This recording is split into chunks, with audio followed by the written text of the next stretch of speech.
We just went over Alabama and LSU, with LSU shocking a knockout blow there, beating the Roman Army. And now we move down to the Hedges, easily the most anticipated game since Tennessee hosted Alabama. But it did not go Tennessee's way like the last time did. Fellas, it was a beatdown. The score does not indicate, just like our producer Trevor Valise said, the score does not indicate how dominating the game was for Georgia. 27-13 was the final call, but it was nowhere near that. Georgia in all phases, Stetson Bennett, as Hack pointed out earlier, looked so poised. He was on the attack. He was on the run, and he was making plays all over the field. Georgia bound up Hendon Hooker, ran a lot of different schemes, and really our director, Rob Dowster, made that text. Why is Hooker off so much in this game?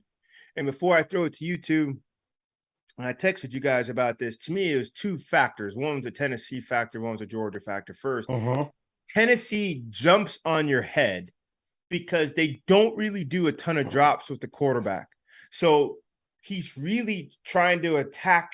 He's attacking you, striking vertically in that 10 to 15, 10 to 20 yard range, or they're going to play over the top.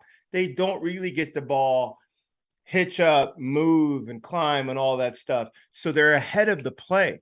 So as you're dropping, the ball's coming. Well, Georgia was able to throw a blanket on that. Then when they got pressure on him, he was either unable or unwilling to move and adjust around the pocket. They got a ton of sacks today. And then they forced a couple turnovers.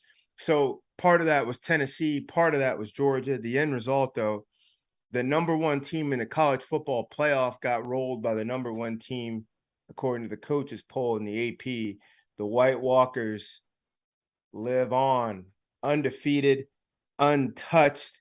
Hack, I'm going to start with you. What was your biggest takeaway watching the Bulldogs and the Vols go at it? Yeah, listen, like I said, been real quiet on this Georgia team, a lot less quiet than I was last year. And I actually took Tennessee in this game just because it was like the America's sweetheart LSU rolling in. You think Great story. You think they have a lot of stuff rolling, and honestly, they're just the way they showed up, the way they played, the penalties, the poise, the lights were a little too bright for them. And I don't think that as a program they're quite there yet.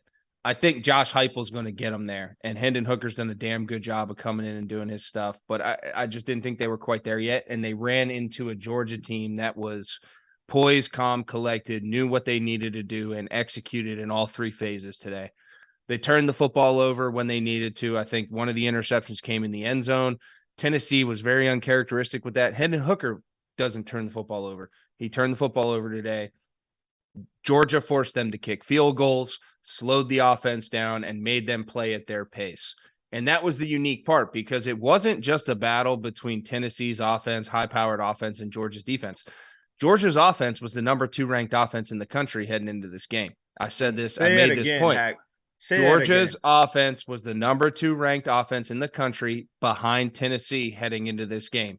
And Georgia was able to dictate on both sides of the football their pace of play, their style of play. They never let Tennessee hit a big shot and say, all right, here we go. Hey, we had the ball for 35 seconds. Now let's start playing ping pong. Let's start going back and forth. They never let Tennessee get into that point.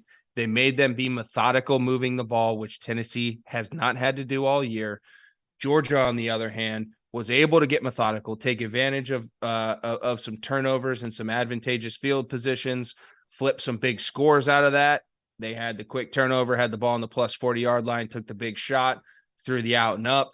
There's a lot of things that Georgia did offensively to dictate the entire game and defensively, and it was really great complimentary football from my end. And that is why I made the comment headed way back in this show that Georgia might be the next dynasty, because they're now showing this. They're showing the maturity of a program that's been through the trenches. They've grown, they've won big games, and when the lights come on, they come out and play their best. And that's what you see out of the best teams week in, week out in college football, year in, year out in college football.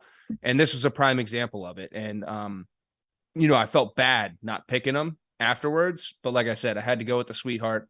And like I said, I think Tennessee's still in it. Part of the argument that I made, they beat both the teams in the West that showed up. And if they're going to go with it, whatever, Tennessee's got to continue to do what they got to do. But a big tip of the cap to Georgia. They just dictated the game on both sides of the football for 4 quarters. And it was really impressive to watch. And the rain started and they, hell, could have been worse. But they did a great job of commanding the football game. And it was just very impressive to watch.